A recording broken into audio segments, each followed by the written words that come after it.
Olá, tudo bem?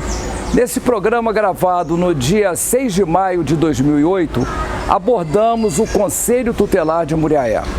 Como entrevistado, tivemos a presença do senhor Pedro Nogueira, presidente do Conselho Tutelar dos Direitos da Criança e do Adolescente. Se você não sabe quais os casos envolvendo crianças ou adolescentes que podem ser encaminhados ao Conselho Tutelar de Muriaé, irá saber. Seja bem-vindo ao Muriaé em Foco.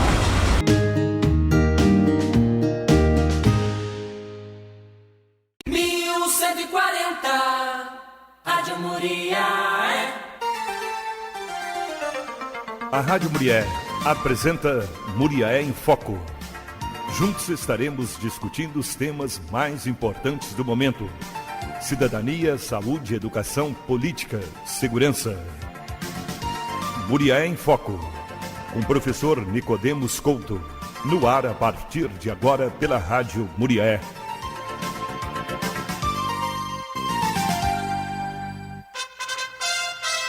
Bom dia, ouvintes. Estamos iniciando mais um Muriaé em Foco. Em nosso programa, estaremos abordando o tema o Conselho Tutelar de Muriaé. E Muriaé, o Estatuto da Criança e do Adolescente, o ECA, está sendo cumprido. No Conselho Tutelar, trabalham 5 conselheiros escolhidos pela comunidade para um mandato de 3 anos, que são os principais responsáveis para avaliar esses direitos e dar os encaminhamentos necessários para a solução dos problemas referentes à infância e adolescência. Podem ser encaminhados para o Conselho Tutelar casos de negligência, discriminação, exploração, violência, crueldade e opressão que tenham como vítimas crianças ou adolescentes. Ao receber denúncia de que alguma criança ou adolescente está tendo seu direito violado, o Conselho Tutelar passa a acompanhar o caso para definir a melhor forma de resolver o problema. Caso as requisições não sejam cumpridas, o Conselho Tutelar encaminhará o caso ao Ministério Público para que sejam tomadas as providências jurídicas. Para comentar sobre esse importante tema, é com orgulho que recebemos nos estúdios da Rádio Muriaé o senhor Pedro Paulo Nogueira. Pedro Paulo é presidente do Conselho Tutelar dos Direitos da Criança e do Adolescente do município de Muriaé. Bom dia, Pedro Paulo, seja bem-vindo ao programa Muriaé em Foco. Bom dia, Nicodemos, bom dia, ouvintes da Rádio Muriaé. Pois bem, Pedro Paulo, o que é o Estatuto da Criança e do Adolescente? Olha, Nicodemos, o Estatuto da Criança e do Adolescente é as leis próprias, né, de proteção integral à criança e adolescente. O Estatuto foi criado em 1990, então nós estamos agora em junho completando 18 anos do Estatuto da Criança e Adolescente. Muita coisa se avançou desde a sua criação e temos ainda muito que avançar. Nós sabemos que no Brasil nem em todos os municípios, nem em todos os lugares ainda funciona os conselhos tutelares, né? Tem ainda, né, lamentavelmente, muitos municípios que ainda não têm o conselho tutelar. Mas em Muriaé nós temos, graças a Deus, né, um conselho formado, como você mesmo já disse, com 5 conselheiros, atuante e trabalhando aí junto com a comunidade. Certo, e como é que se dá o processo de escolha dos conselheiros? Os conselheiros tutelares, eles são, primeiramente, faz um concurso, né? É feito um concurso pelo município sobre o Estatuto da Criança e Adolescente. Os interessados se inscrevem, apresentam de primeira mão lá na Secretaria de Desenvolvimento Social, na data que sai o edital, a sua qualificação para realizar esse concurso. É exigido alguns critérios de exigência para isso, né? Trabalho com criança. Já tem que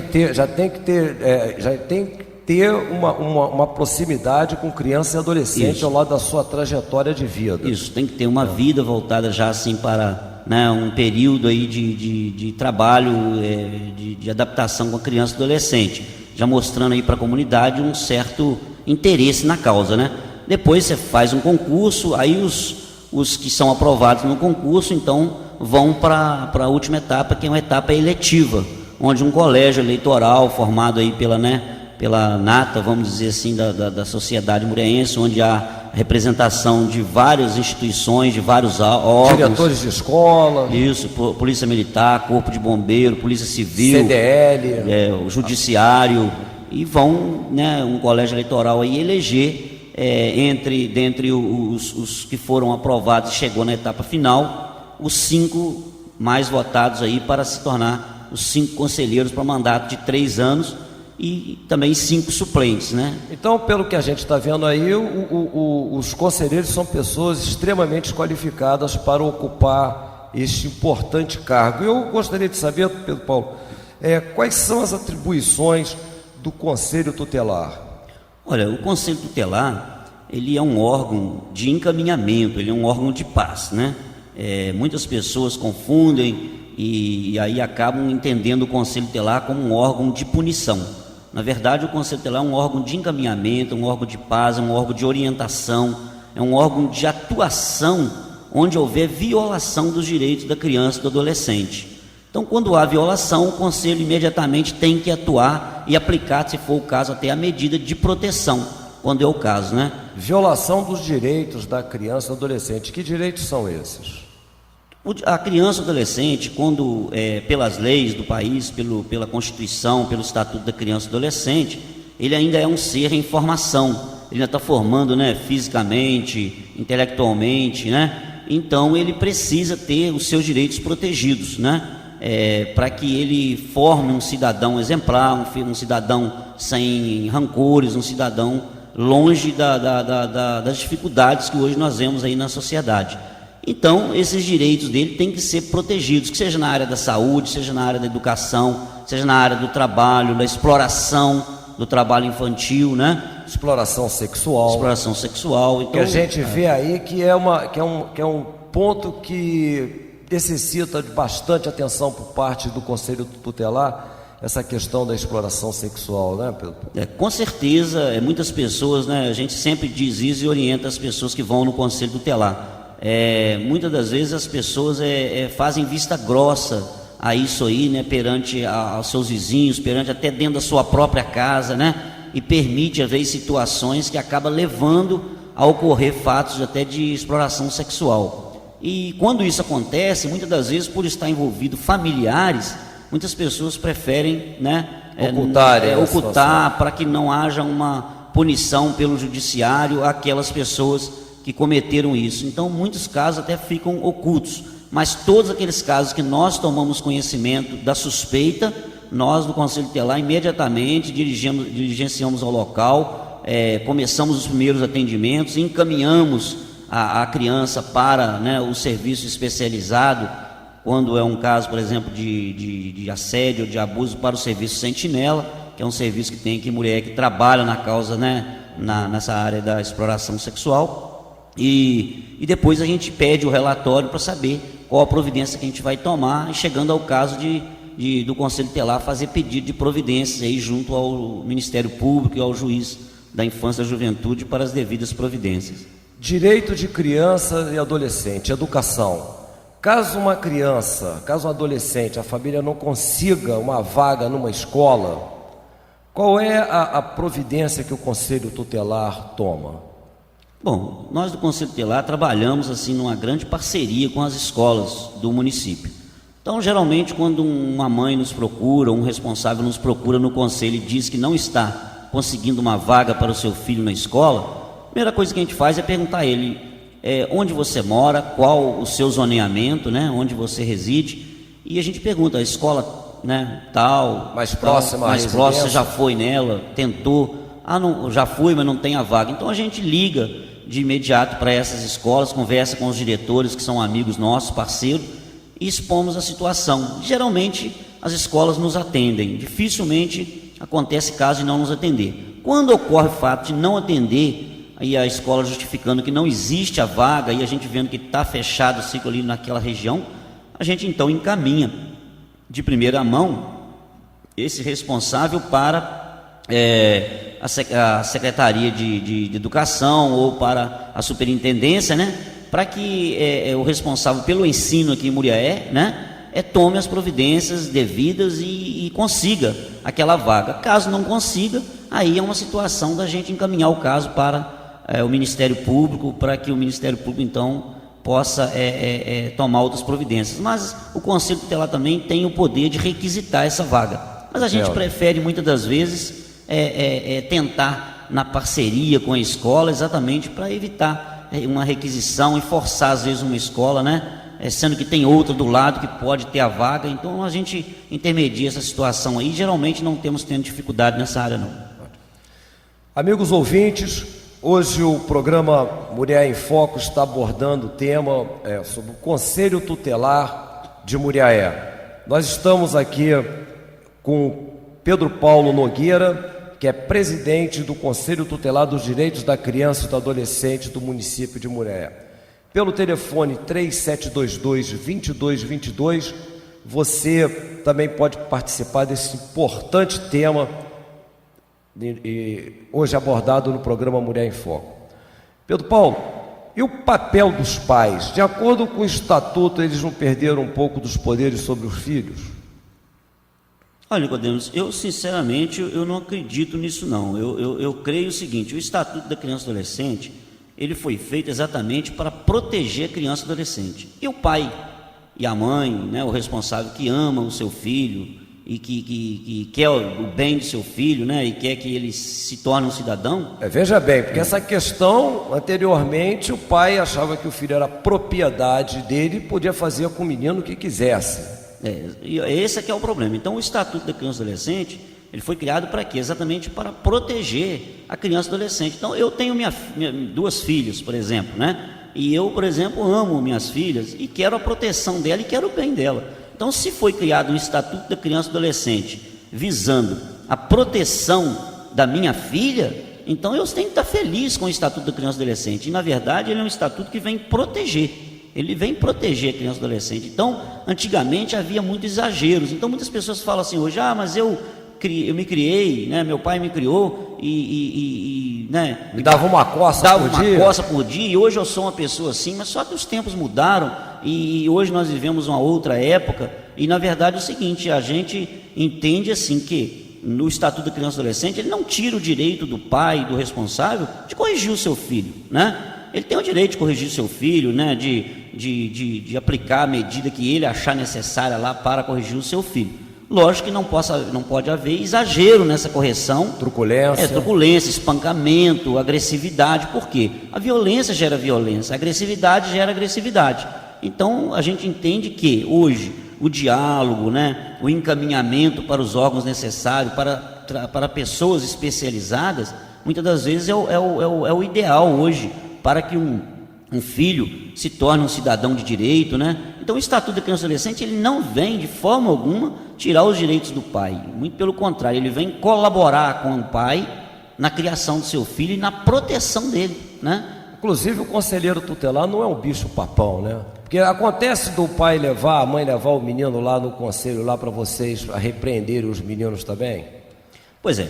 Esse é um caso sério, porque o que aconteceu? Quando criou o Conselho Tutelar alguns anos atrás, Nicodemus, ficou aquela coisa assim de que o Conselho Tutelar seria o substituto do antigo bicho-papão, né? Antigamente o bicho-papão era aquele assim: você não faz arte não, porque o bicho-papão vai te pegar, né? Criança pequena. E hoje o que acontece?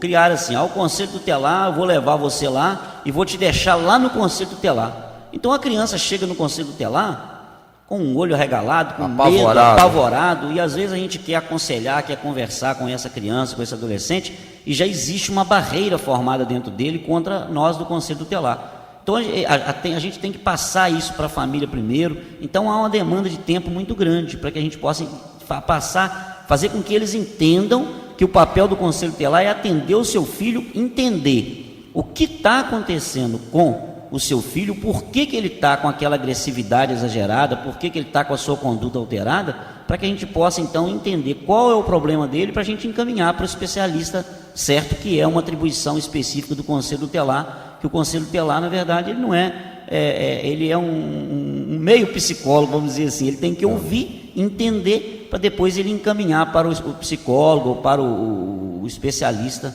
na área. Direito de crianças e adolescentes. Direito acarretam deveres também. Quais são os deveres das crianças e dos adolescentes? Os deveres de criança e adolescente sempre foram os mesmos, né? Que é o quê? A gente entende assim, que é a obediência, né? A obediência aos pais, né?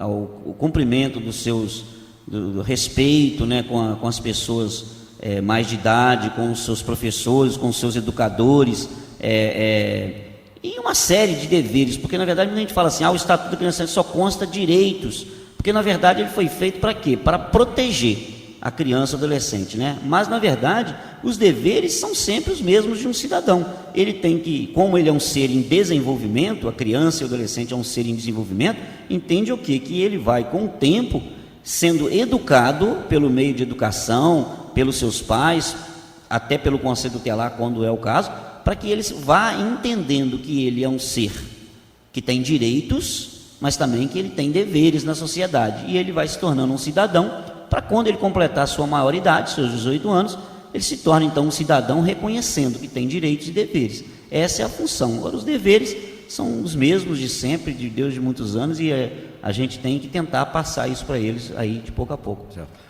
Deveres. O que é um ato infracional e qual a participação do Conselho Tutelar no atendimento do adolescente autor de ato infracional? Olha, o ato infracional, a gente entende assim, a lei entende que o adolescente, o maior de idade, Nicodemos, ele, quando comete um erro aí na lei, que ele rouba, ou que ele assalta, ou que ele mata, ou que ele atira, ou que ele é pego com arma, ele está cometendo um crime. Já a criança, adolescente, não. Ele, por ele ser um ser ainda em desenvolvimento, como eu disse, ele ainda está se formando, entende que ele cometeu um ato infracional. O que quer dizer? Ele passa a ser um adolescente em conflito com a lei, né? Ele está em conflito com a lei. Por quê? Porque ele ainda, na verdade, não responde totalmente pelos seus atos, né? Então, até os 12 anos de idade, ele é criança. Então, criança, né, realmente não tem nem como, né? Mas acima de 12 anos, ele é adolescente. Então, ele já passa a responder pelos seus atos como adolescente. Então, a partir dos 12 aos 18 anos, quando ele comete um furto, ou que ele comete um assalto, ou algo, né, que seria crime para um maior, ele na verdade está cometendo um ato infracional, ele está infringindo a lei, está entrando em conflito com a lei, né?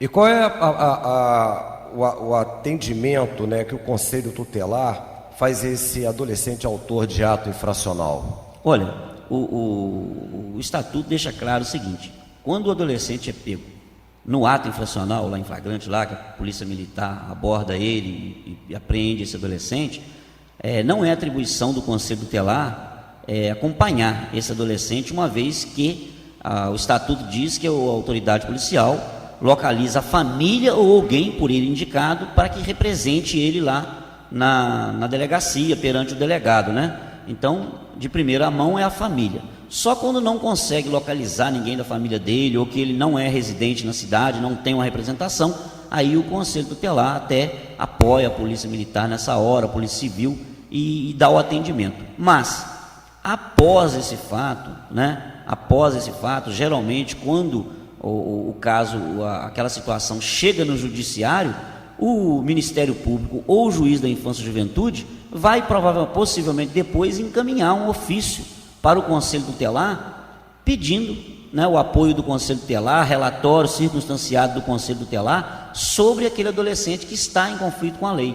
E aí é onde que nós, do Conselho Tutelar, diligenciamos ao endereço dele e vamos saber se ele está na escola, como é que ele está, vamos conversar com ele, saber a situação, se ele precisa de uma ajuda psicológica, ou se como é que está a situação, se ele está dependendo de uma ajuda de entrar num projeto para ocupar o tempo dele. E aí nós vamos então abordar essa família desse adolescente. Tem algum problema de saúde também? Exatamente. Então nós vamos assim, após o ato infracional, a gente vai receber um ofício e vamos então trabalhar com esse adolescente também. É o que geralmente é feito.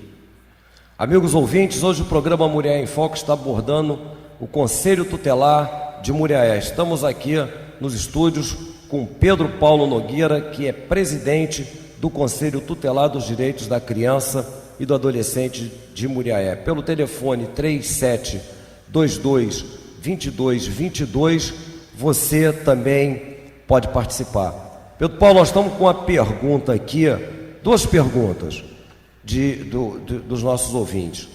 Uma é que o nosso ouvinte, o Rogério, lá do bairro São Francisco, quer saber o que são medidas socioeducativas. Bom, as medidas socioeducativas é aquelas medidas aplicadas pelo juiz, né?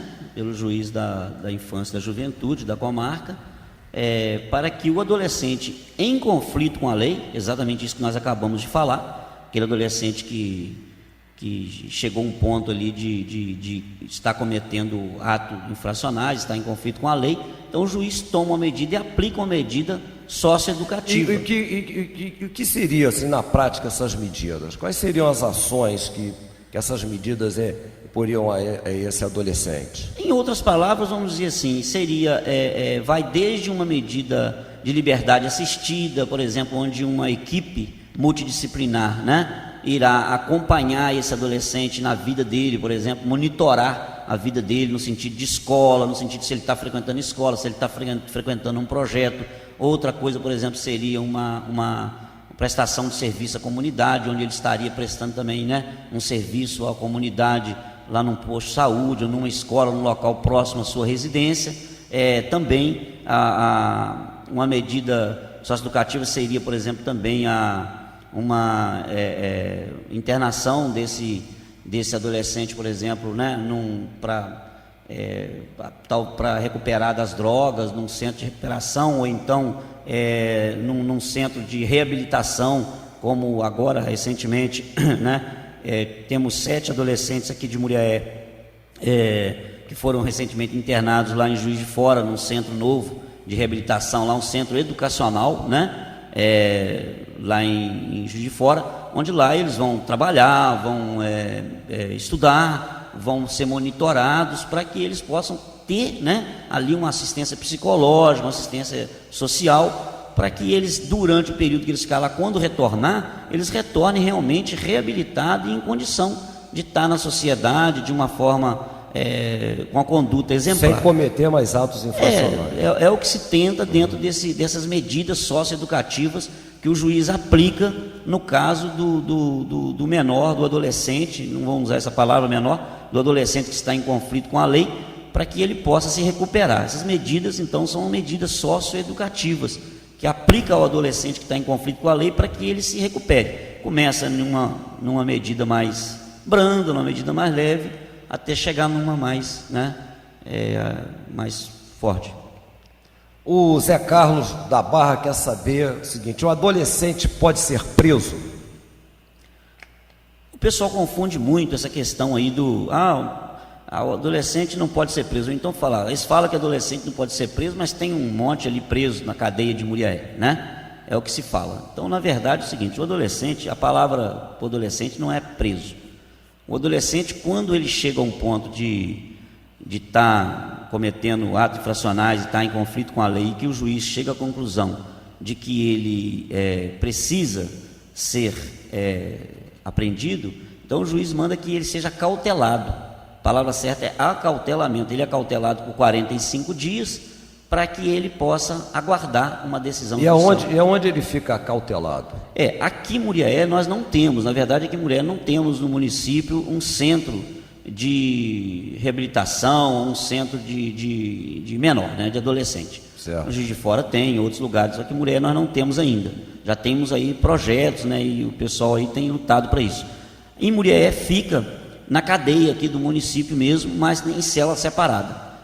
Tem 1 ou 2 celas, se eu não me engano, onde fica os adolescentes que estão em conflito com a lei, que são acautelados e estão aguardando a decisão do juiz aqui na cadeia de Muriaé, né? Infelizmente, nós sabemos que não é o ideal, né? Não está longe de ser o ideal, é uma cadeia antiga, né? E celas pequenas, e ali eles não têm a assistência necessária, educacional, pedagógica, psicológica, em todas as áreas. Então, realmente, é lugar mesmo para ficar, assim, só enquanto está aguardando aquela decisão ali, para que seja tomada uma decisão e mande ele para ou um centro de reabilitação ou que ele seja, então, liberado. Mas, realmente, não é um lugar ideal para que o adolescente se recupere. Nós temos aqui em Muriaé o Conselho Municipal dos Direitos da Criança e do Adolescente. O Conselho Tutelar tem assento neste Conselho e ele participa das reuniões mostrando ao Conselho Municipal dos Direitos da Criança e do Adolescente a situação de crianças e adolescentes na cidade de Muriaé. Olha, o que acontece é o seguinte, geralmente o Conselho Tutelar ele não tem, vamos dizer assim, direito a voto no Conselho Municipal. Até porque o Conselho Tutelar ele acompanhado até pelo Conselho Municipal, que tem todo o direito. O Conselho Municipal é o órgão superior, assim, com relação à criança e adolescente no município. Ele tem todo o direito de saber tudo o que está acontecendo dentro do Conselho Tutelar, fiscalizar o Conselho Tutelar, né, e saber o que está acontecendo. O Conselho Tutelar ele sempre é convidado para participar das reuniões do Conselho Municipal. Não com direito a voto, a assento. Mas a voz. Mas ele tem direito a estar lá participando, sabendo de tudo. E sempre que é possível, o Conselho Tutelar participa dessas reuniões. Não temos assim, participado de muitas, talvez até pelo tempo de trabalho, mas temos sido convidados sim. Eu quero mandar um abraço para o meu amigo Adalgamar Marge, sempre ligado no Muriaé em Foco. Caros ouvintes, infelizmente nosso programa está chegando ao fim. Pedro Paulo, agradeço sua participação no Muriaé em Foco. Os microfones da Rádio Muriaé estão à disposição para suas considerações finais. Obrigado, Nicodemos, né? Um abraço aí aos ouvintes da Rádio Muriaé. Espero ter sido aí claro nos objetivos, mas o Conselho Tutelar está ali na rodoviária, na Sobloja, 3722-3394. Qualquer denúncia e qualquer melhor informação pode dirigir lá ao Conselho Tutelar, que nós estaremos lá à disposição da comunidade, sempre de vocês também que precisarem de maiores esclarecimentos. Amigos ouvintes, no dia a dia o Conselho Tutelar está comprometido com a proteção integral, com a prioridade absoluta e com atendimento eficaz de sua clientela, a criança e o adolescente com direitos ameaçados ou violados. Amigos ouvintes, na semana que vem estaremos com um novo tema de interesse de Muriaé e região. Tenham todos um bom dia.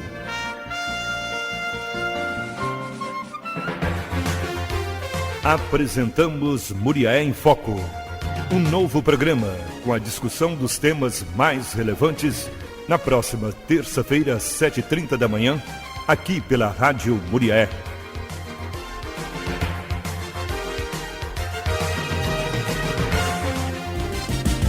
Rádio Muriaé.